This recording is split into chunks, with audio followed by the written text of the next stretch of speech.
तुम्हाला पुन्हा सांगतो की आपण जर बघितलं तर पहिले आम्ही 17 मध्ये छत्रपती शिवाजी महाराज शेतकरी सन्मान योजना केली, ज्याच्यामध्ये जवळपास त्या ठिकाणी 44 लाख शेतकऱ्यांना आपण मदत केली। यात 24 लाख शेतकऱ्यांना कर्जमाफीची योजना होती।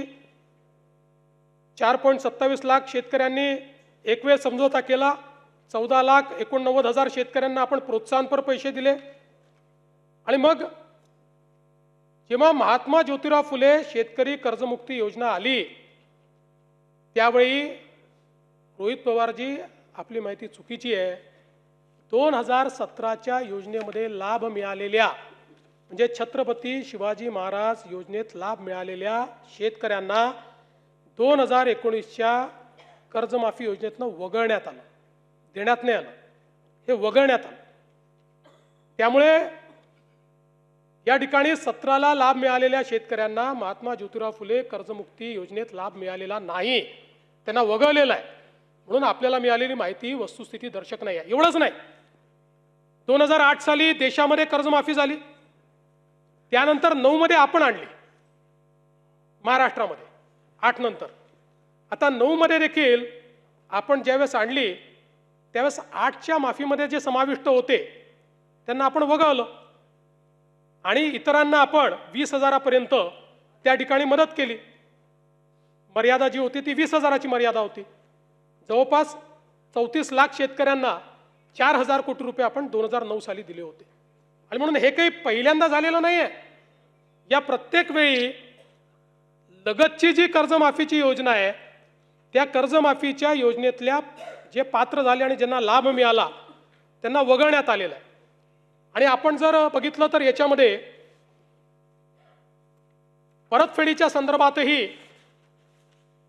हे जे टाकण्यात आलं की 2026 आणि 27ला पैसे परत केले पाहिजे, याच्या मागचा उद्देश हाच होता की आपण ज्यांना प्रोत्साहन देतोय, प्रोत्साहन घेत असताना त्यांनी पुढे नीट कर्ज भरलं पाहिजे, या दृष्टीनं आपण या ठिकाणी अशा पद्धतीची योजना केली होती। मला खरं म्हणजे मी तिन्हीचा चार्ट या ठिकाणी तयार केलेला आहे। आपल्या लक्षात येईल आत्तापर्यंतच्या योजनांमधली सगळ्यात मोठी योजना ही यावेळची कर्जमाफीची योजना आहे। टाळ्या याच्यानंतर वाजवा, टाळ्या याच्यानंतर वाजवा।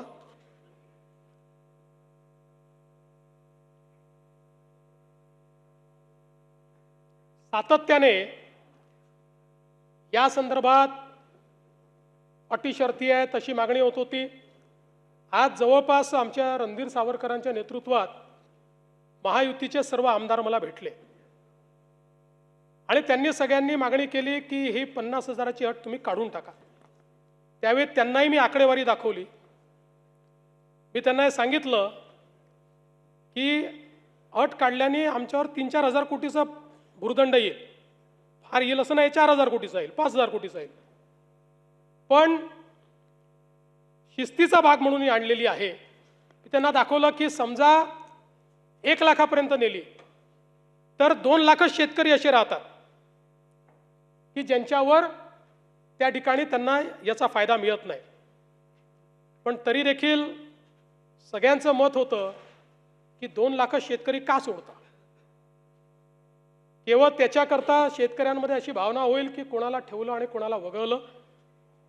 त्यामुळे मी आर्थिक शिस्त सांगत होतो आणि ते लोक मला हे सांगत होते की आपण व्यापक विचार केला पाहिजे आणि शेवटी लोकशाही आहे, त्यामुळे लोकशाहीमध्ये त्यांचा व्यापक विचार मी मान्य केला।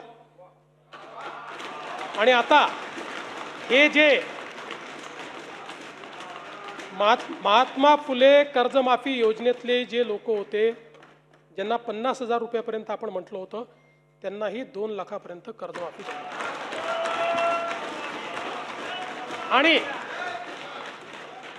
त्यासोबत 26-27चा जो नियम आहे तोही वगळण्यात येईल।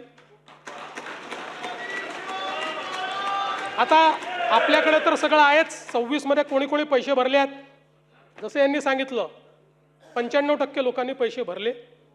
त्यामुळे आता त्याच्या आधीच्या 3 वर्षातले कुठलेही 2 वर्ष ज्यांनी रेग्युलर भरलेले आहेत ते सगळे लोक याकरता पात्र होतील. पुन्हा सांगतो, पहिल्यांदा राज्य सरकारने हा निर्णय घेतलाय, यापूर्वी कधीही असा निर्णय झालेला नाही.